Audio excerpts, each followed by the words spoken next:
Hey, it's Lynn Galadner, and this is the Make Meaning podcast. I'm founder of the Your People marketing and PR agency, and I lead the Make Meaning movement, a platform that helps purpose-driven visionaries and leaders do business with meaning. On this podcast, you'll hear stories of how people dare to take chances to live the life they want, with meaningful work and purposeful days. There are many ways to fill your life with meaning. Join us at makemeaning.org to learn more. Now, on to the show.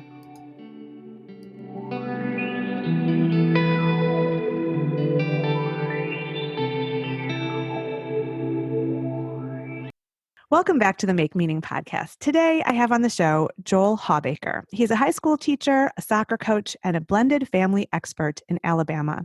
And his story has dips and turns along its way toward success. Joel speaks widely about blending families and being resilient.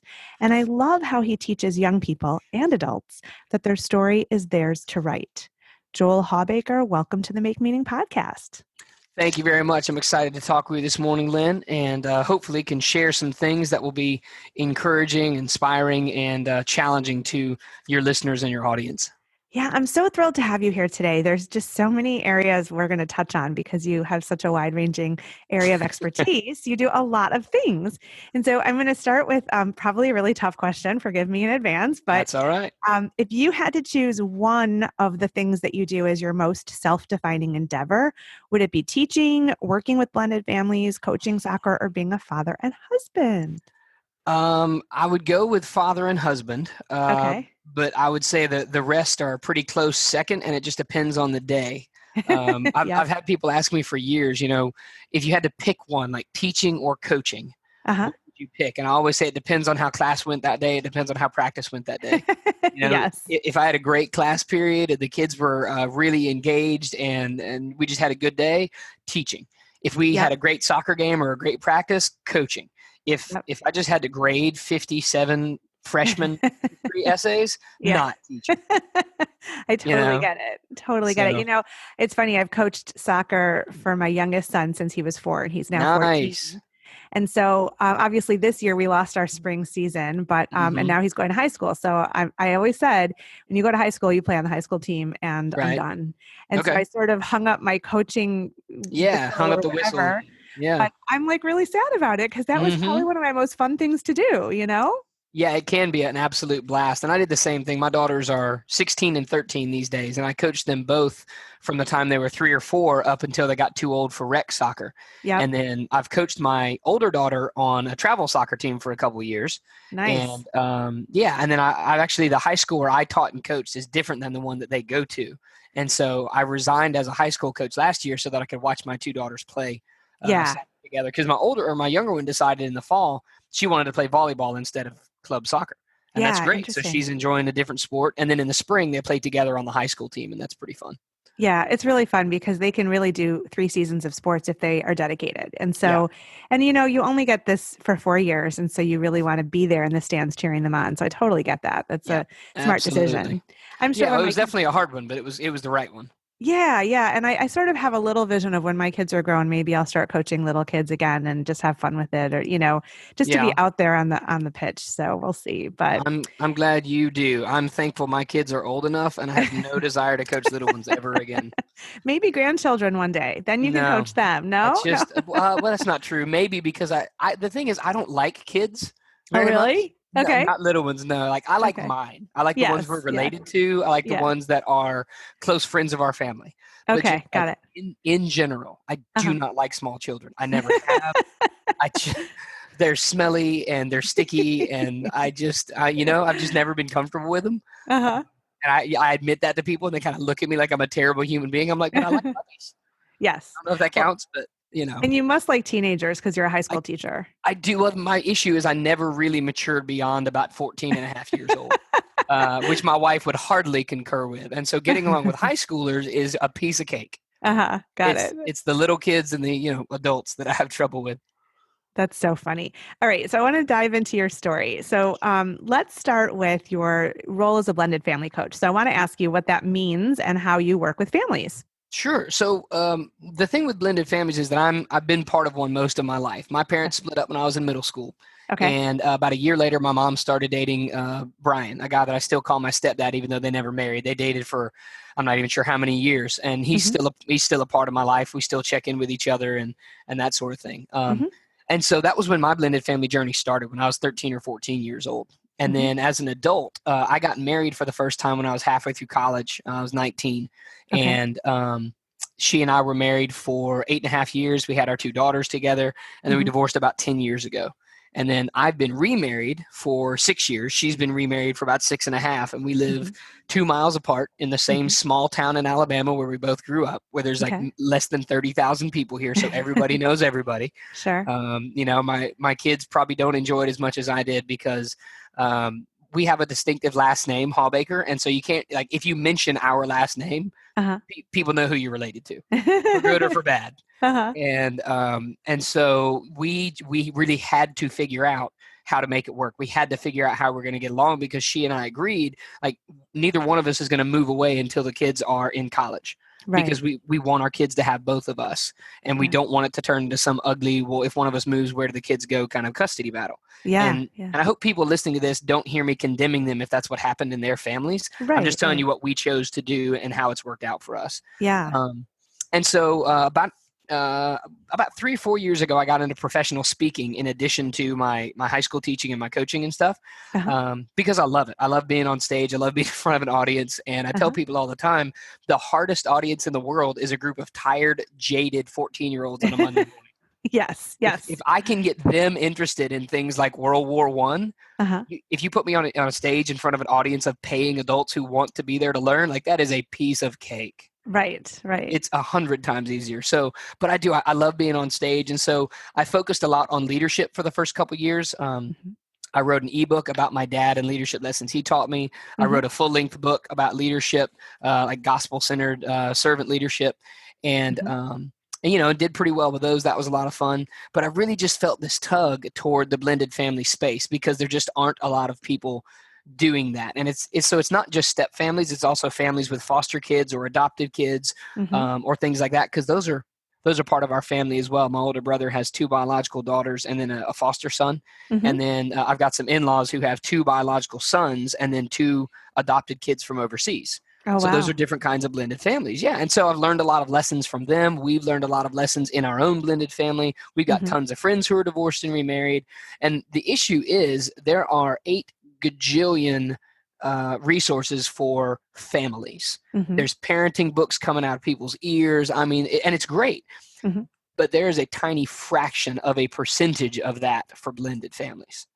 And Yeah. so, Yeah. my goal is just to step into that gap. It's interesting. Okay, just full disclosure, I also am part of a blended family. So Mm-hmm. I was married to my first husband for 8 years. We had Okay. 3 wonderful kids, and we divorced when they were, excuse me, 2, 4, and 6.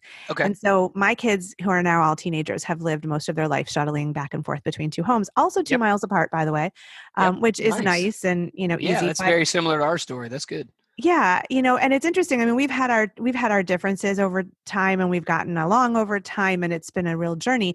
But I do feel that, you know, there is still a little bit of a judgment about divorce out Oh there. yeah.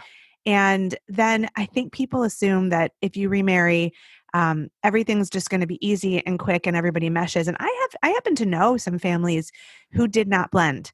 And Right. so, not only is it hard to be married to somebody, but then when your kids don't like the other spouse or each other, it's like, what are we doing? It's like total Right. chaos. And so Yeah. Yep. I feel really lucky that ours really blended well and we feel cohesive. But and frankly, we've been to things recently. We had some graduations, an 8th grade graduation, a high school graduation. And so, my ex and my husband and I all sat together. I brought folding chairs for everybody. And it's really nice when that can happen. But I know Mm-hmm. it doesn't happen all the time. So, like, I'm Right. wondering, from your expertise, what do you think is the key to blending families and actually building that cohesion? That's a great question. I wish there were just one easy key, but there's a couple things that I'll share. And I appreciate you sharing about some of your story, because I think it's great for people to know a couple of things that you said. And one is that there is still this stigma Yeah. about divorce and remarriage, because whether we mean to or not, anytime you mention that you've been divorced, in most people's heads, the first question they go is, well, what happened? Right. Like they want to Right. know why. And that's natural curiosity, but it's also, I don't know if it's tinged with a little bit of schadenfreude, like where we just enjoy other people's suffering and heartache, Yeah. or if it's just because, maybe they're trying to learn or whatever it may be. Maybe it's just nosiness. I know that's the issue for me a lot of the time. But people want to know what happened. Why did you get divorced? And that's not necessarily a question that you really have to answer. No, Like you're right. it's not anybody's business. Right. But people want to know, and so sometimes people are afraid to talk about being remarried because they don't want to have that uncomfortable, well, what happened in your first marriage or whatever. And so, Mm-hmm. especially for a lot of people that go to church, unfortunately, there is still a big stigma within churches of if you've gotten divorced, it must be Mm-hmm. because somebody did something really, really bad, Yeah. or you're a bad person because you got divorced and nobody did anything bad, which means you just should have stuck with it. And there's just all this implied criticism and judgment. And on the one hand, I get it. And on the other hand, that's not really what we're supposed to be doing within the church, Right. which is a lot of where I do my work.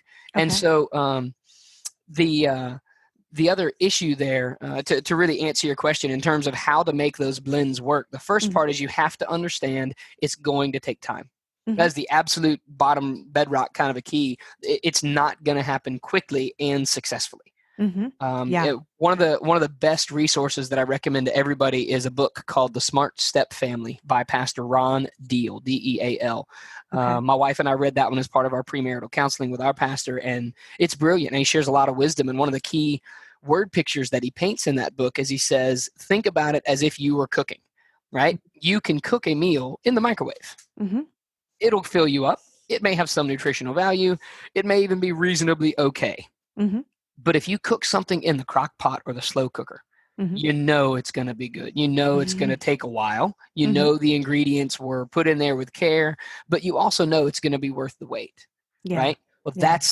that's exactly how blended families work, and I completely agree with Pastor Deal when he says that, because I've seen that. Like you mentioned, when you get into a new blend, Mm-hmm. sometimes it goes really well from the beginning. Other times, it's going to take a lot of time and a lot of conscious effort, Yeah. because you just don't know what you don't know. And like you said, people assume that when you get remarried, it's going to be easy, like when you start a first marriage, and it's like, yeah, Yeah. no, because it's infinitely more complicated.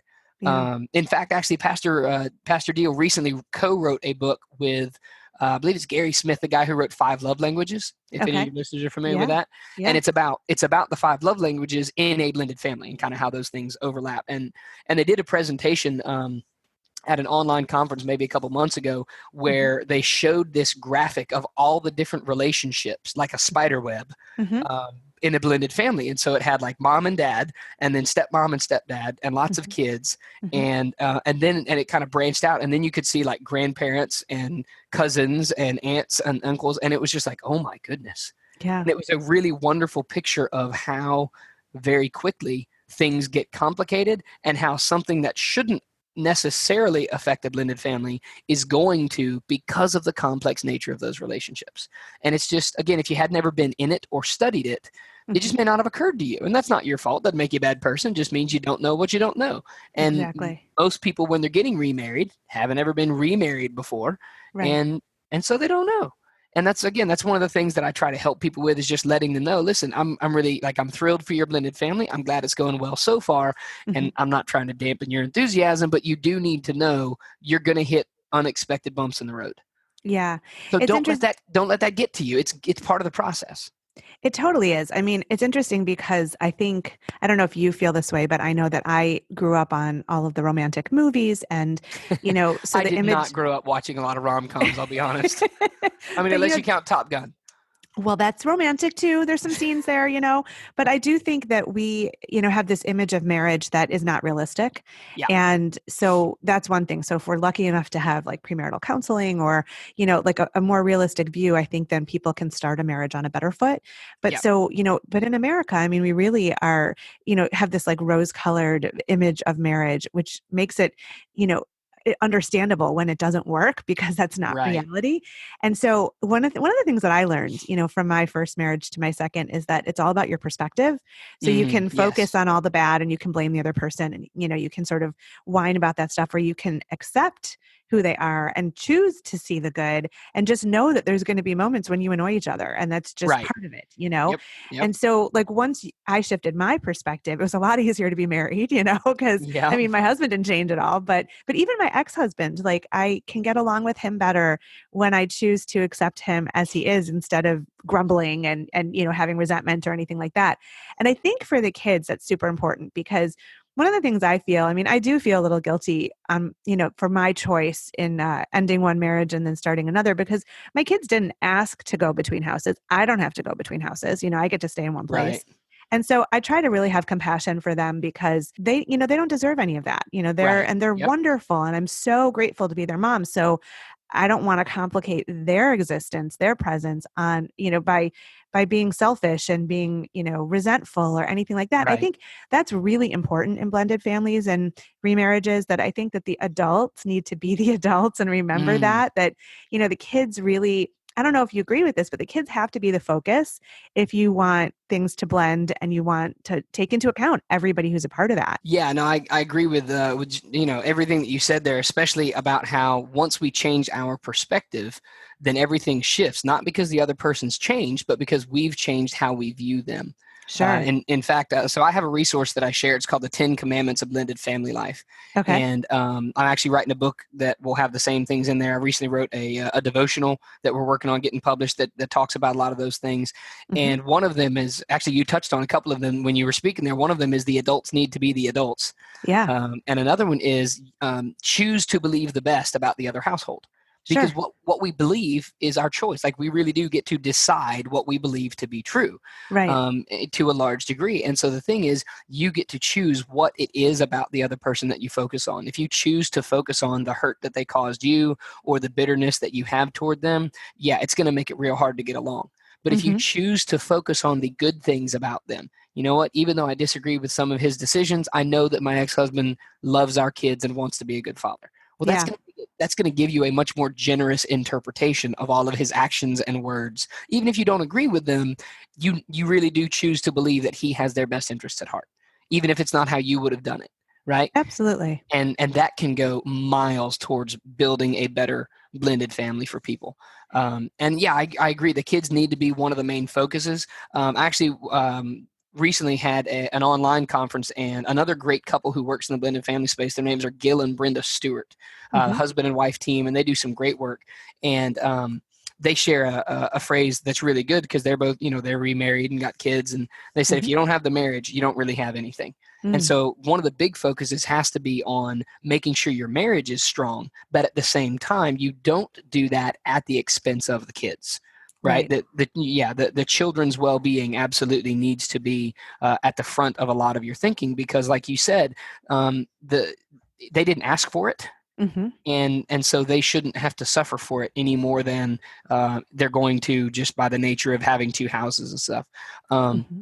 I'm trying to remember who it was I spoke with recently that said something really great about it as well. It was another person that I interviewed for our online conference, and they said the thing about a divorce is a divorce ends a marriage. It does not end a family.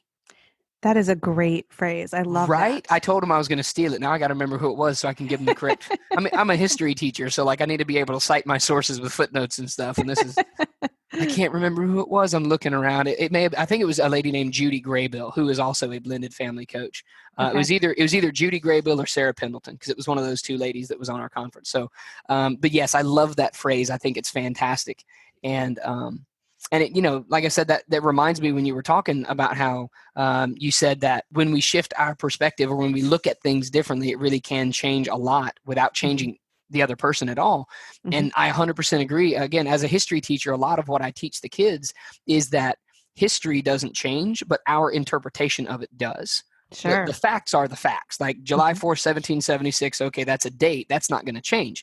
Hmm. How we view that date changes depending on our perspective. Hmm. And Hmm. obviously, like in America today, we're seeing a lot of that in Hmm. terms of a reevaluation of history and what it means to celebrate or honor history. Whether Hmm. you're talking about statues or whether you're talking about legacies of slavery or Hmm. racism or things like that, the Hmm. way that we view history changes. Sure. Well, guess Sure. what? That works for people too. The way Oh that yeah. you view other people is going to change. If you hold on to a a belief that's going to make you bitter and angry towards your ex, that's exactly going to define your relationship for as long as you hang on to it.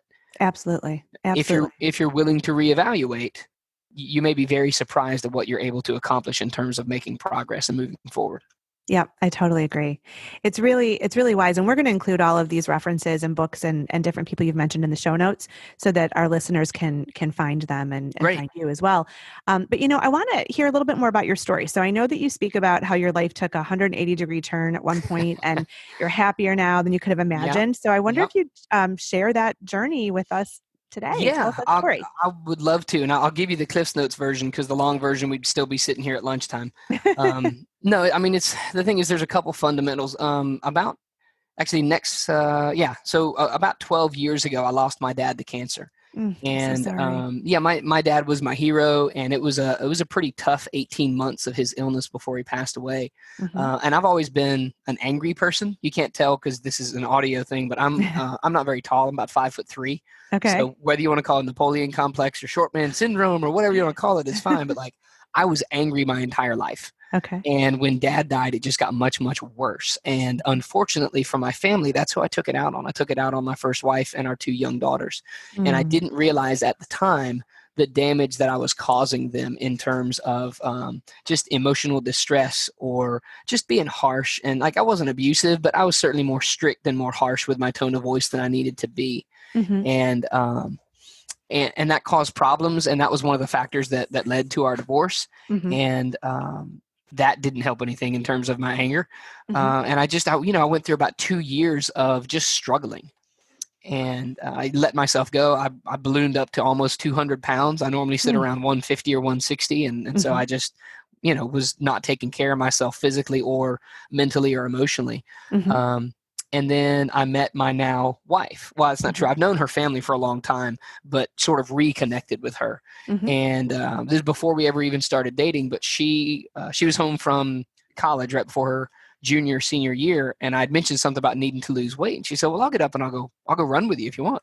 And I thought, that's an attractive female. I'll get up early in the morning, go run with her before work. Yeah. Because I got out of teaching for a couple years after the divorce as well. And so I had to go to work at like 7:30 in the morning. So we got up and ran at 5 o'clock in the morning, 5 days a week for a whole summer. Yeah, I dropped 40 pounds in about 3 months. That's awesome. It was ridiculous. It was great, but I hated getting up that early. I'm a morning person, but not while it's still dark outside. That's kind of definitely. But yeah, so that was good. And then I made a giant mistake and dated someone else for about 9 months. And then started dating the lady that I'm now married to. And I'm really grateful because I credit the turnaround in my life to 3 things. I credit to my family, my friends, and my faith, because my church played a huge role in helping me understand how important it was for me to take responsibility for my mistakes and be willing to try to make up for them and move forward. My parents were there. My mom was there, and my brother and my sister and my family were supportive. And then, I had a group of close friends that supported me as well. And now my wife is, again, she's like, I tell everybody all the time too, being a step parent may be the single hardest gig in the world, because you have all of the responsibility. You've got to pay the bills. You got to drive the kids. You got to fix the lunches when they're little. You got to help with the laundry, and you have to do all the parent things. And you are guaranteed literally zero of the love, affection, respect, or appreciation. You get all the crap, and you are guaranteed nothing. Right. And that is such an unfair deal. I know. And I'm not a step parent. I've never been one. I don't have any plans to become one, because we're married and our goal is to stay married forever. But oh my goodness, I've told so many people I could not sign up for that. So God bless people who do. Like, literally yesterday, we went to a wedding, and it was one of my former soccer players who has a son and the lady that he was marrying. And I told them right after the ceremony, I caught them before we went into the reception. I told him how proud I was of him, watching him grow up from this 15-year-old goofy kid to being the amazing dad that he is, because his son's 5 or 6 now. Oh, wow. And I told his wife, I said, I just want you to know I have all the respect in the world for you, because being a step parent, being a bonus mom or a bonus dad, oh my goodness. Like, it takes a special person to sign up for that gig. And I just want you to know I really respect you for doing that. Yeah. And I mean that, because I've watched my wife do it, and oh my goodness, it can be really difficult. Like, it's hard to be a parent. But what if you're a parent who's not even guaranteed the kind of guarantees you get by being a biological parent? Right. Like, no, thank you. That's what I say. Just no, thank you. It's hard because you can notice things and want to do something to help your stepchild. And Hmm. really, it's not even your role. Like all you can do is tell their parent, Right. hey, this is going on and this is what I think they need. And then it's up to them with their ex-spouse. And you kind of have to sit on the sidelines and hope for the best. Right. So, you invest all your love, sweat, tears, everything. And you just hope that that you get that love. I mean, I got a beautiful text from my stepdaughter on Mother's Day. She was with her mom, obviously, this year. Hmm. And it was just so sweet, and she didn't have to. And she's like, I love you. I'm so glad you're my stepmom. And it meant the world to me. I actually saved it so Absolutely. that it never Yeah. goes away, Yeah. That's when you like print out and, tuck away to read on days when you're really struggling with it. Exactly, exactly. So, well, that's really cool. I mean, it's an inspiring story about, thank you for being so vulnerable and sharing your hard times and how you pulled yourself out of them. And I think that becomes a guiding light for other people because we all have those times where, it's just nothing is looking up. And, it's really helpful to hear a story of somebody who turned things around and Yeah. what Well, helped you with that. I was going to say, I would love to take credit and just say I pulled myself up by my bootstraps and I'm this really amazing person. None of that's true. It was because I had a great support system. And so that's the first thing I would tell anybody who's in that position, whether it's because of blended family stuff or anything else. When you are struggling, please reach out for help. Yeah. Reach Yeah. out. I mean, call me, call Lynn, call a buddy, call a pastor, call a counselor, call, somebody that love and trust, and reach out to them and just say, hey, I'm struggling. Can you help me? Yeah. Like that's the single most important thing you can do. And I have to remind people that's not a sign of weakness. It's a sign of wisdom to Yeah. recognize your own limitations. So one of my favorite books of all time is Mere Christianity by C.S. Lewis. And there's a great phrase in that book where he says this. He says, if you won't reach out to that which is stronger than yourself, what can you reach out to for help? Mm. And that's exactly it. Like, that's what we need to be doing. And it's not that we are weaker than other people, but it's like, if they're not struggling like we are in that moment, then allow them to bless you by sharing their strength with you. Absolutely. And again, it's Well, not weakness, it's wisdom. Be willing to do that. and that's part of why I do this podcast as well, is just because, first of all, it's so inspiring to speak to people like you and learn and gain wisdom that I can help in, for my own life and for my family. But then hopefully people are listening and taking away pieces of information that work for them and it makes their life a little bit better. And so Absolutely. I think it's so important. The more we can show up for each other, it benefits everybody. It's just, one of the gifts of being human. And again, Mm-hmm. that's a perspective thing because Right. we can look at other people with a negative light, or we can look at other people and say, how can I help? Or how can I learn from them? And Absolutely. that's when life becomes so much richer. It's really Yeah, true. absolutely. And just what can I learn from this, brutally awful, I hate it right now situation? Yeah. You Because have to go through it. You that's have to right. go through it. And there's a great quote. I think it's Winston Churchill who said, if you're going through hell, keep going. Yes, you will come Right. out of it. Yeah. Whether it's a global pandemic or Right. whatever it is, there will be another side. We just have to muscle on, and Yep. there's And the just no thing way is, around it. that's right. And then once you're through, reach back and help someone else, because now you know what it takes to get out. So reach back and help someone who's still there, because now you're better equipped to do that. Right. Yes. And that's one of the big things that people may not fully understand too. Sometimes when we're going through stuff, it's so that we can help other people in the future. Yeah, Right. there's I always a know. lesson. There's always Yeah. something you take away from it that makes you Yep. stronger, but equips you to help others too. So then they can benefit from your struggles. Yeah, absolutely. And it's one of those things where I know soccer coaches and teachers, we talk a lot about the phrase pay it forward, Hmm. because that's a lot of why we do what we do. Because I don't know anyone who's ever gotten rich being a high school teacher and like a club soccer coach.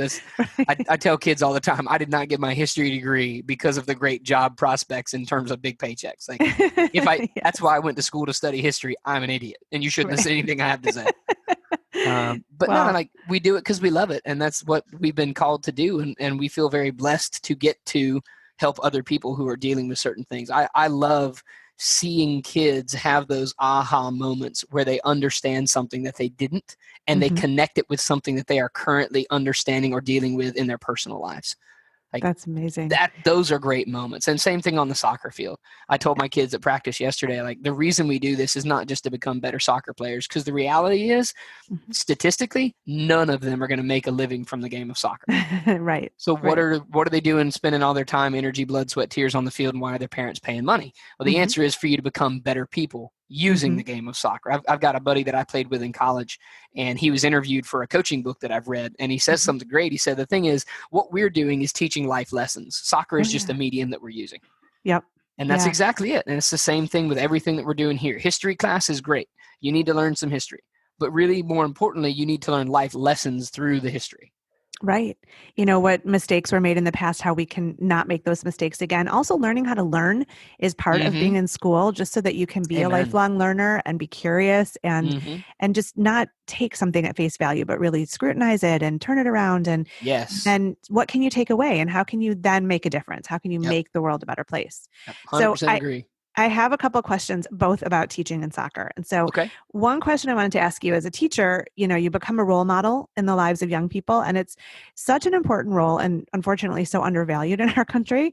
I'm so sorry about that. And I actually have, my oldest is going to college in a few weeks, and he wants to be a math teacher. And so I love him and admire him for doing it. And he's so passionate about math, and he loves seeing those aha moments. But again, it's blood, sweat, and tears, and it kind of thankless, but we need these passionate teachers. So what do you think is the most important message for teens as they're trying to figure out who they are and what kind of life they want to build? I'm sure you've encountered so many in your career. So what is that most important message for them?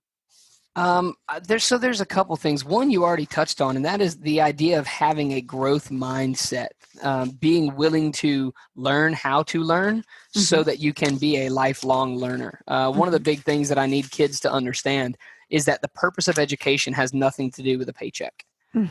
Right. The reason that you go to college is not to get a good job so you can have a comfortable life. Like, I know that used to be the case, and that used to be how we sold college to people. That's not it. The purpose of college, and the thing is, I'm a believer in classical education, or what used to be called like the liberal arts. Right. And so the idea there is, the reason you become educated is to become a better human being. That's the whole purpose of it. You become educated so that you better understand the world that you live in, and you become educated by learning about values, not just about how to pass a standardized multiple question kind of a test. Right. Being good at test taking is not the same thing as being educated. And so that's one of the big things I need to get teens to understand, is that the purpose of their education is not what they think it is.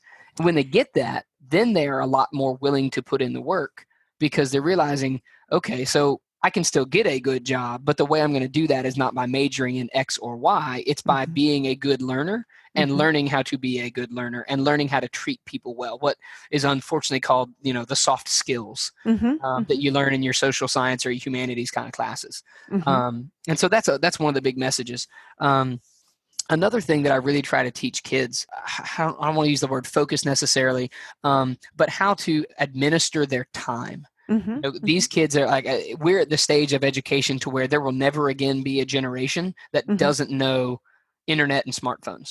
True. I started teaching in 2004. Internet was still not even in everybody's home. Email was still relatively new, and smartphones were a glimmer in Steve Jobs' eye. Those things just didn't exist yet. And so teaching today is very different than it was back in 2004. Yeah. Kids are just more distracted. They have shorter attention spans. There are 8 million more things to catch their attention. And so part of my job is teaching them, listen, you need to learn how to distinguish between what's important and what's entertaining. If you think that life is about being entertained as much as possible, you are wasting your life. You're breathing good air that other people ought to be using. I need you to stop wasting your life and your potential, because like, I have a smartphone. I get it. It's tempting to sit down and just scroll through whatever it is you're scrolling through. For me, it's soccer articles on ESPN.com. But the thing is, that's not what we were created for. That is not what you're here for. And you've got to learn that, and you've got to be willing to say, okay, what is it going to take for me to put this down and do something useful for a while? Yeah. Right. Well, so one of my biggest struggles is teaching kids, put down your phone, pick up a book. Yeah.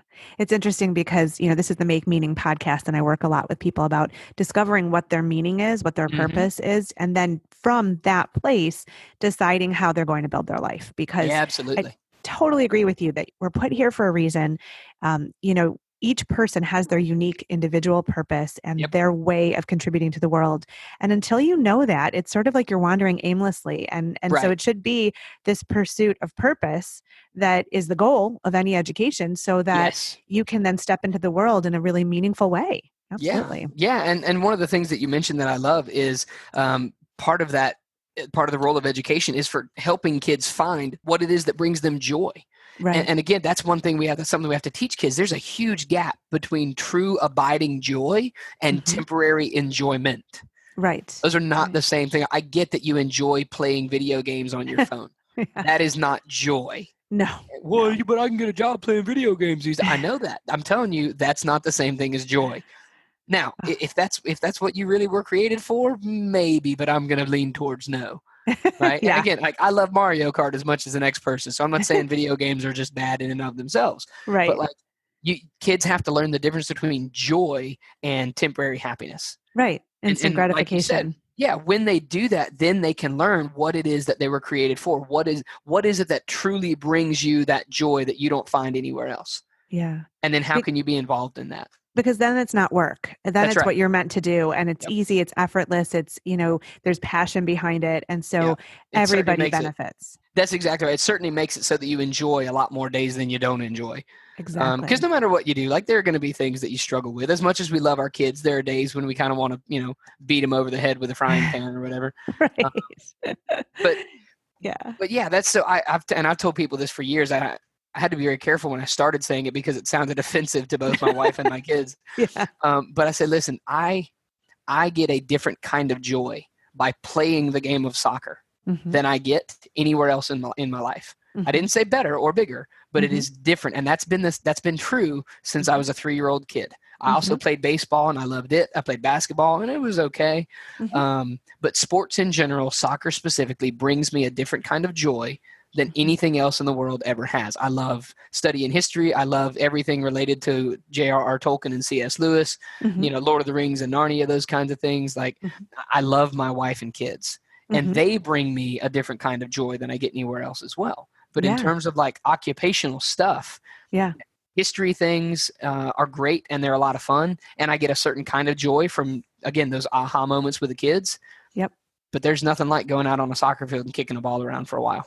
Totally. And I'm not looking forward to the day when I'm too old or beaten up to where I can't do that anymore. I'm going to be 38 by the time this comes out. And, I'm sort of looking at a calendar going, I wonder how many more years I can play at a you got a long way to go. You've got a long way to go. That's what I'm hoping for. I will tell you, because I'm up in the cold north here and in Detroit, and my father, whom I lost 6 months ago, but he, thank you.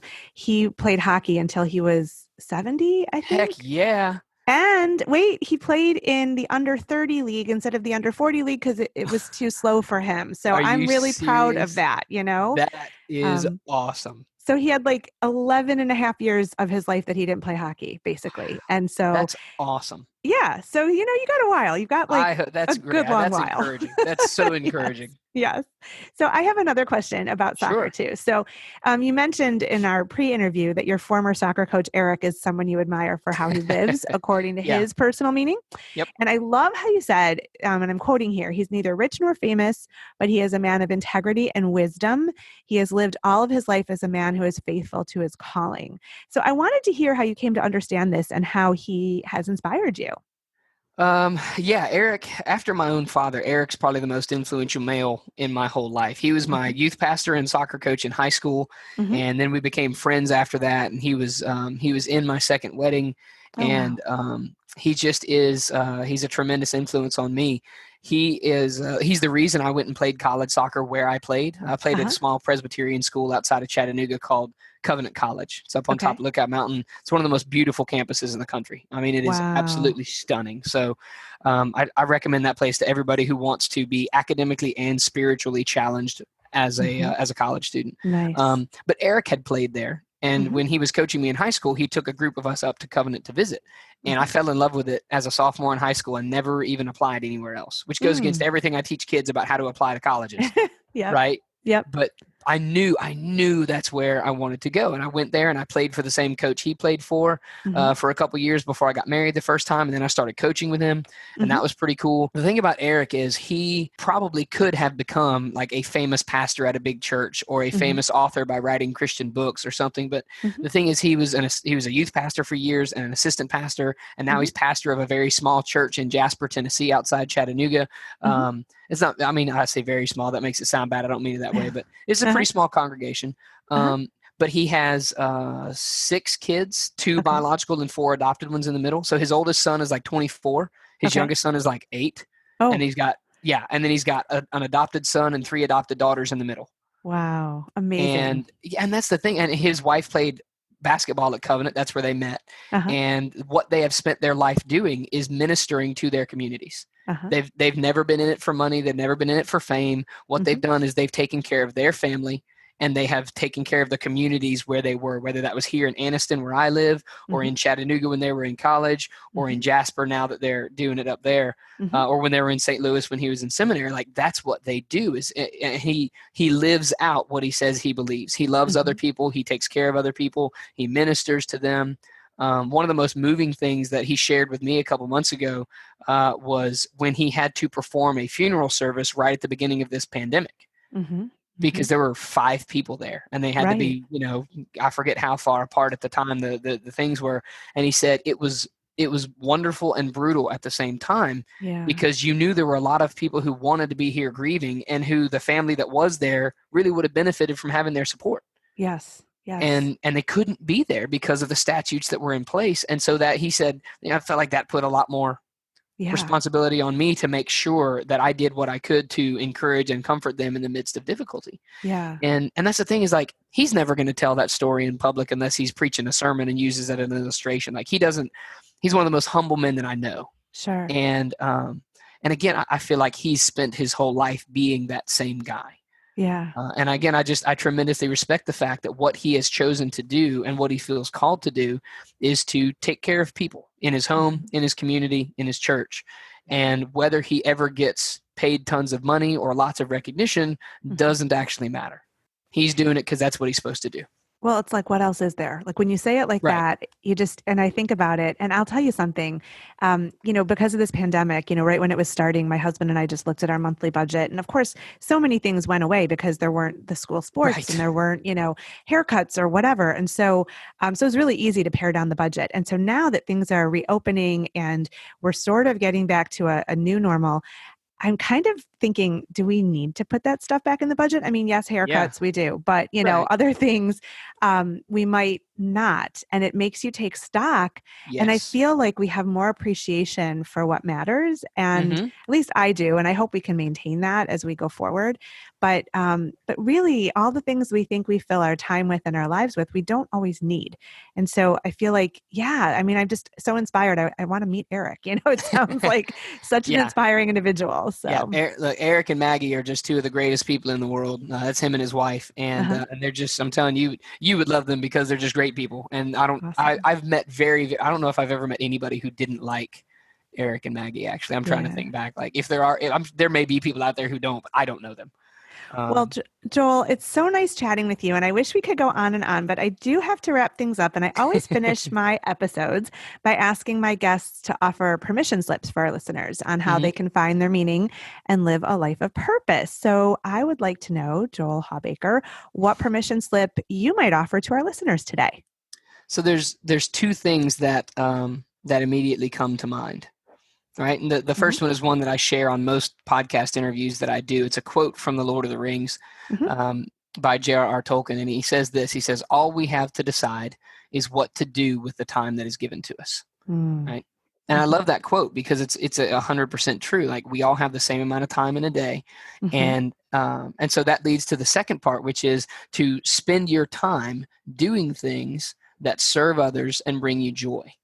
Right? Because that's where you will find what your purpose is. I don't know if people realize this. My high school students certainly don't yet. Our purpose is never selfish.